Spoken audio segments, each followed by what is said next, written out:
So let's talk a bit about how to protect yourself against identity theft, which is something you definitely don't want to happen, because that's essentially a scenario where some bad actors pretend to be you, start opening credit cards in your name, start acting as you in other ways, and so they can steal money from you, they can commit fraud in your name, and they can get you in a lot of financial and even legal trouble. So the first thing is, what can you proactively do? And we touch on this in other videos, but some examples is just being very careful with info. So protecting info.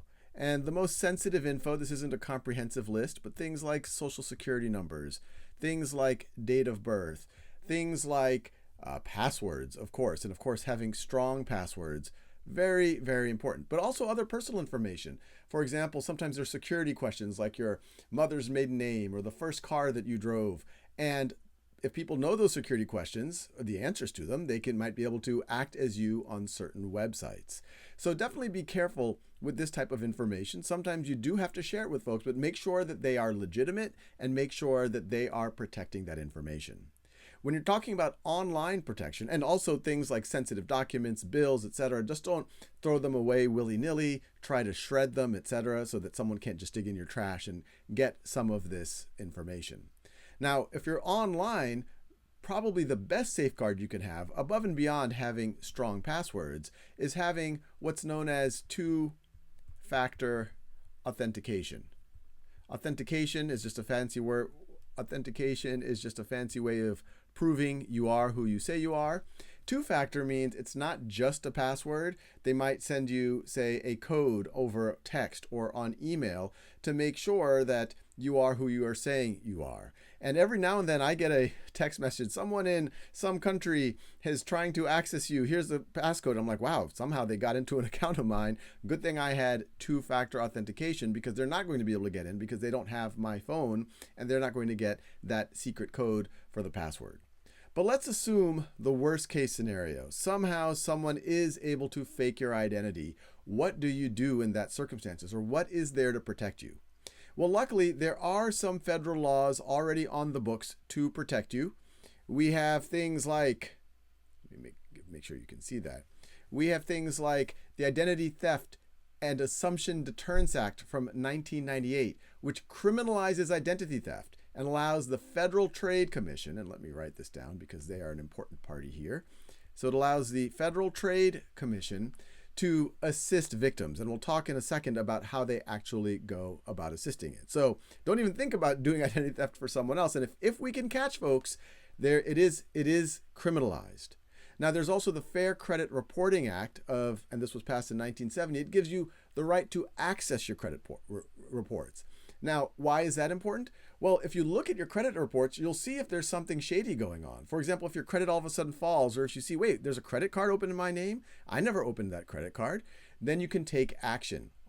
For example, and the Fair Credit Reporting Act allows you to do things like place fraud alerts and dispute fraudulent entries. Call that credit reporting agency and saying, hey, that wasn't me.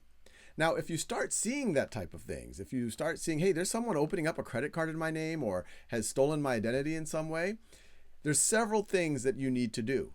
The first step is to report the issue to the Federal Trade Commission. This generates a report and it gives you an action plan as well.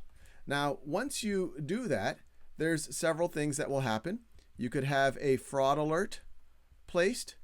This would be anyone who might be doing want to do a credit check, etc. They'll say there's a fraud alert, so they'll double check whoever's applying for that credit is actually you.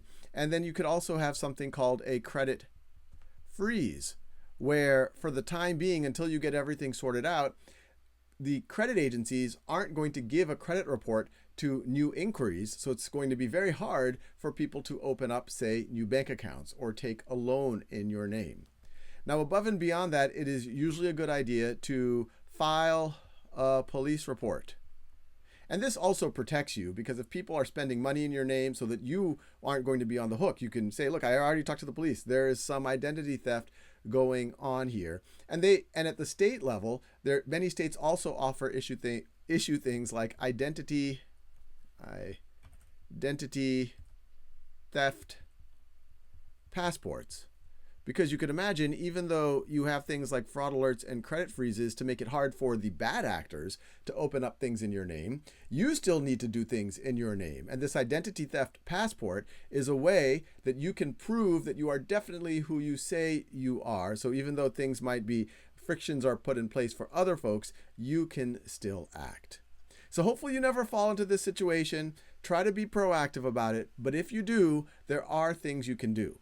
And last but not least, and this goes all the way back to where we started, if you find yourself in this situation, above and beyond what I just said, you should also call all of your bank accounts, get new credit cards issued with new numbers, and you should start changing your passwords, have stronger passwords, and once again, make sure you have two-factor authentication.